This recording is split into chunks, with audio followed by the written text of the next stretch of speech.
சிதம்பரத்தில் ஆளுநர் வருகையின் போது ஏற்பட்ட குளறுபடியால் கோபமடைந்த மாவட்ட ஆட்சியர் வட்டாட்சியரை விடுமுறையில் செல்ல அறிவுறுத்தியதாக தகவல் வெளியாகியுள்ளது. தமிழக ஆளுநர் RN ரவி சிதம்பரத்திற்கு வந்தபோது அவரை வரவேற்க சிறிய பூங்கொத்துடன் வட்டாட்சியர் ஹேமா ஆனந்தி வந்திருந்தார். அவை பார்த்து அதிருப்தி அடைந்த மாவட்ட ஆட்சியர் சிபி ஆதித்யா செந்தில்குமார் ஆளுநருக்கு அந்த பூங்கொத்தை கொடுக்காமல் திருவள்ளுவர் பற்றிய புத்தகத்தை கொடுத்து வரவேற்றார். இந்த சம்பவத்திற்கு பிறகு மாவட்ட ஆட்சியர் அறிவுறுத்தியதன் பேரில் வட்டாட்சியர் 3 மாத விடுப்பில் சென்றதாக சமூக ஊடகங்களில் பேசப்படுகிறது.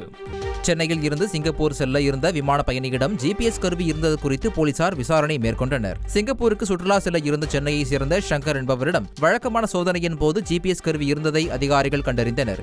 விமான பயணிகள் GPS கருவி கொண்டு செல்ல தடை உள்ள நிலையில் தனக்கு அது தெரியாது என கூறிய சங்கரை மத்திய தொழில் பாதுகாப்பு படை அதிகாரிகள் போலீசாரிடம் ஒப்படைத்தனர். விசாரணையில் GPS கருவிக்கான உரிமம் அவரிடம் இருந்தது தெரியவந்ததை தொடர்ந்து அவரை போலீசார் எச்சரித்து அனுப்பினர். செய்திகளை உடனுக்குடன் தெரிந்து கொள்ள உடனே சப்ஸ்கிரைப் பண்ணுங்க.